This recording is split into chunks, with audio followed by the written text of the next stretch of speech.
ಇನ್ನು ಶಿರೂರು ಗುಡ್ಡದಲ್ಲಿ ತಾತ್ಕಾಲಿಕವಾಗಿ ಕಾರ್ಯಾಚರಣೆ ಸ್ಥಗಿತ ಆಗಿದೆ. ಗಂಗಾವಳಿ ನದಿಯಲ್ಲಿ ನಡೆಯುವಂತ ಕಾರ್ಯಾಚರಣೆಯನ್ನ ಬಂದ್ ಮಾಡಲಾಗಿರುವಂಥದ್ದು ಬಹಳ ಬೇಸರವಾಗ್ತಾ ಇದೆ ಅಂತ ಹೇಳಿದ್ದಾರೆ ಮುಳುಗು ತಜ್ಞ ಈಶ್ವರ ಮಲ್ಪೆ ಅವರು. ಬಿಕಾಸ್ ಸಾಕಷ್ಟು ಕಾರ್ಯಾಚರಣೆ ಮಾಡಿದ್ದಾರೆ ಅವರು. ಅವರಾಗಿರ್ಬೋದು, ನಿರಂತರವಾಗಿ SDRF, NDRF, ಆರ್ಮಿ, ನೇವಿ ಇವರೆಲ್ಲರೂ ಕೂಡ ನಿರಂತರವಾಗಿ ಇಲ್ಲಿ ಭಾಗಿಯಾಗಿದ್ರು. ಆದರೂ ಕೂಡ ಸಿಕ್ಕಿಲ್ಲ, ಅದರಲ್ಲಿ ಯಶಸ್ವಿ ಆಗಿಲ್ಲ. ಅಂದರೆ ಹುಡುಕುವಂಥ ಪ್ರಯತ್ನದಲ್ಲಿ ಅವ್ರು ಸಿಕ್ಕಿಲ್ವಲ್ಲ, ಸೊ ಹೀಗಾಗಿ ಅವರಿಗೆ ಬೇಸರ.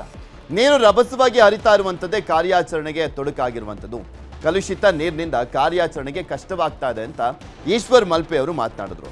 ಜೀವದ ಹಂಗನ್ನ ತೊರೆದು ಹೋದ್ರು, ಸಫಲತೆ ಕಂಡಿಲ್ಲ ಅಂತ ಹೇಳಿದ್ದಾರೆ ಈಶ್ವರ್ ಮಲ್ಪೆ ಅವರು.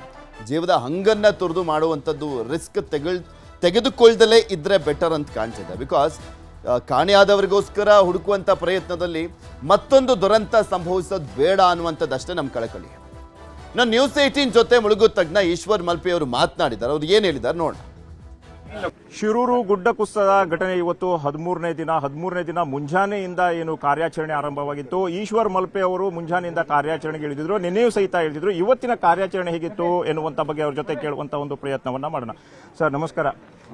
ನಿನ್ನೆ ಕಾರ್ಯಾಚರಣೆ ಮಾಡಿದ್ರಿ, ಯಾವುದೇ ರೀತಿಯಾದಂತಹ ಫಲ ಕೊಡಲಿಲ್ಲ. ಇವತ್ತು ಮುಂಜಾನೆಯಿಂದಲೂ ಸಹ ಕಾರ್ಯಾಚರಣೆಗೆ ಇಳಿದಿದ್ರಿ, ಏನಾಯ್ತು, ಮುಂದೆ ಏನಾಗಬಹುದು? ಇವತ್ತು ಕೂಡ ನಾವು ಬೆಳಿಗ್ಗೆ ನಮ್ಮ ಟೀಮಿಂದ ಮತ್ತೆ NDRF ಕಡೆಯಿಂದ ಒಬ್ಬರು ಸ್ಕೂಬಾ ಡೈವರ್ ಬಂದಿದ್ದಾರೆ. ಒಟ್ಟಿಗೆ 2 ಜನ ಇವತ್ತು ಡೈ ಮಾಡಿದ್ದೇವೆ. ಅದರಲ್ಲಿ ಇವತ್ತೊಂದು ವೈರ್ ತೆಗಿಲಿಕ್ಕಿತ್ತು, ವೈರ್ ತೆಗೆದು ಅದು ಆಯಿತು. ಅದು ತೆಗೆದ ಮೇಲೆ ಅಲ್ಲಿ ಏನು ನಮಗೆ ಗೊತ್ತಾಗಿಲ್ಲ. ಅದರ ಮೇಲೆ ಒಂದು ಡೈಯಿಂಗ್ ಪಾಯಿಂಟ್ ಲಾಸ್ಟ್ ಇತ್ತು, 4ನೇ ಪಾಯಿಂಟಿಗೆ ಹೋಗುವಾಗ ಸುಮಾರು ಒಂದು 80 ಇಂದ 90 ಪಾಯಿಂಟ್ ನಂತರ ಹೋದೆವು. ಅಡಿ ಹೋಗುವಾಗ 2 ಆಲದ ಮರ ಮಾತ್ರ ಸಿಕ್ಕಿದೆ. ಮತ್ತೆ ಕಲ್ಲು ಗುಡ್ಡ ಬಿದ್ದದ್ದು. ಅದರಲ್ಲಿ ಮತ್ತೆ ಒಂದು 10 ಮೀಟರ್ ಹೋಗುವಾಗ ಇನ್ನೊಂದು ಸುಮಾರು ಒಂದು 10 ಮೀಟರ್ ಅಷ್ಟು ಹೋಗ್ಲಿಕ್ಕಿತ್ತು. ಅಲ್ಲಿ ಕರೆಂಟ್ ತುಂಬಾ ಜಾಸ್ತಿ ಇತ್ತು. ಅಲ್ಲಿಂದ ನಾವು ಮೇಲೆ ಬರಬೇಕಾಯಿತು. ಈಗ ಲಾರಿಯ ಕುರು ಏನೂ ಸಿಕ್ಕಿಲ್ಲ, ಯಾರು ನಾಪತ್ತೆ ಆದವ್ರದ್ದು ಏನು ಸುಳಿವಿಲ್ಲ. ಇಲ್ಲ, ಏನು ನಮಗೆ ಅಡಿ ಹೋದಾಗ 2 ಕಬ್ಬಿಣ ಪೀಸ್ ಸಿಕ್ಕಿದೆ ಬಿಟ್ಟು ಮತ್ತೆ ಮೇನೆ ಸಿಕ್ಕಿಲ್ಲ. ಈಗ ಮುಳುಗು ತಜ್ಞರು, ನೀವು ಸಾಮಾನ್ಯವಾಗಿ ಎಷ್ಟೋ ಸಾಹಸವನ್ನ ಮಾಡಿ ಸಫಲರಾದವರು. ಆದ್ರೆ ಈ ಘಟನೆ ಬಗ್ಗೆ ನಿಮಗೆ ವಿವರಿಸೋದಾದ್ರೆ? ಈ ಘಟನೆ ಅಂದ್ರೆ ಇಲ್ಲಿ ನೀರಿನ ಒಂದು ಕಲರ್ ಚೇಂಜ್ ಆಗಿದೆ. ಯಾಕಂದ್ರೆ ಅದು ಕೆಂಪು ಮಿಶ್ರಿತ. ಇವತ್ತು ಸ್ವಲ್ಪ ಒಂದು 10% ಸ್ವಲ್ಪ ಆದ್ರೂ ಒಂದು ಉಂಟು ಮೇಲ್ಗಡೆ. ನಿನ್ನೆ ಇವತ್ತೆಲ್ಲ ತುಂಬಾ ಕಷ್ಟ. ಯಾಕಂದ್ರೆ ಅಡಿಯಲ್ಲಿ ಕಣ್ಣು ಬಿಟ್ಟರು ಸಹ ತೋರಲ್ಲ, ಅಷ್ಟು ಕಗ್ಗತ್ತಲೆ ತರ ಇದೆ.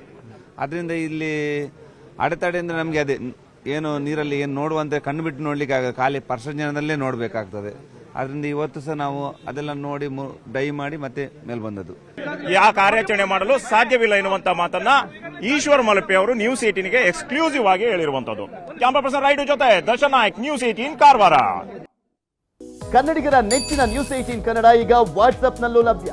ಕರ್ನಾಟಕ, ದೇಶ ವಿದೇಶಗಳ 360 ಡಿಗ್ರಿ ಸುದ್ದಿಯ ವಿವರಗಳನ್ನ ನಿಮ್ಮ ಕೈ ಬೆರಳುಗಳಲ್ಲೇ ಪಡಿಲಿಕ್ಕೆ ಈ QR ಕೋಡ್ ಅನ್ನ ಸ್ಕ್ಯಾನ್ ಮಾಡಿ, ನಮ್ಮ ಚಾನಲ್ ಫಾಲೋ ಮಾಡಿ, ನೋಟಿಫಿಕೇಶನ್ ಆನ್ ಮಾಡಿ.